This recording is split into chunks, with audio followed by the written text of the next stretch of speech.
floor, you see that. And then while the speakers are getting their talks ready, we'll spend about 20-30 minutes out here or whatever, trying to answer all your questions.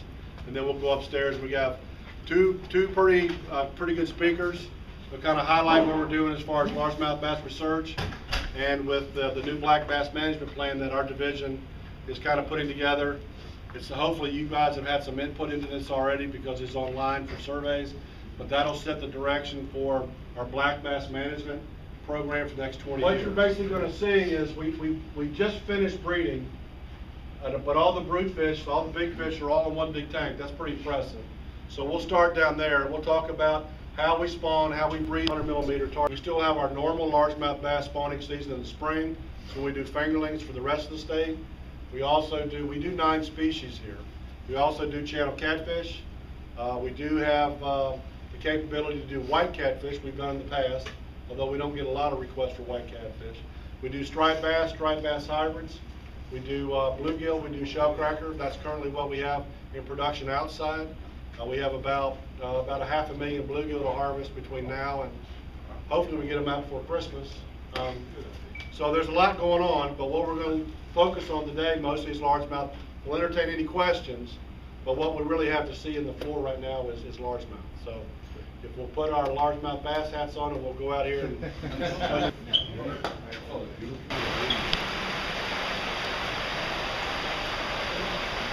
This that you see here is the pure Florida largemouth.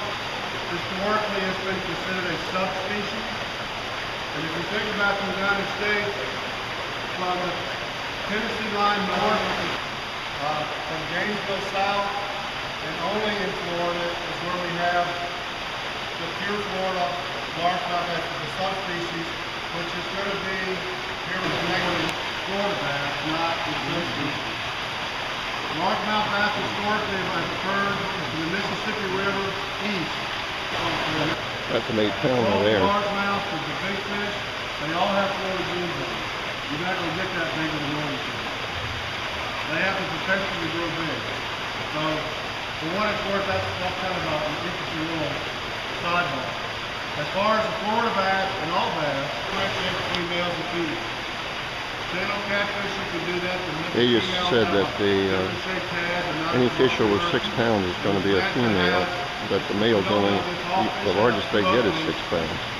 And what they do is they'll go out and they'll sample fish in the size range that we're stocking, and they take our fin clip. It's a small piece, half the size of your little fingernail, and they submit that to the genetics lab. The genetics lab then takes that fin clip and determines whether it's a hatchery fish or whether it's a wild fish. So that tells us how. They're kind boys. So.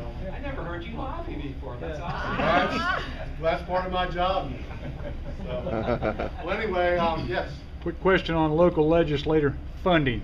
Are you guys cut? What's the story? We don't know yet. Well, we've been getting cut for several years now, and they said it just keep getting worse. We're to the point where they've been doing everything they can to salvage jobs.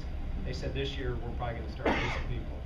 We've pretty and much that's not just eliminated, us, it's all the state government. Yeah. We've pretty much eliminated all of our trust funds when they wanted cuts, and now we're down to bone. So I think the next thing is going to be some budget cuts and personnel cuts. But we'll see.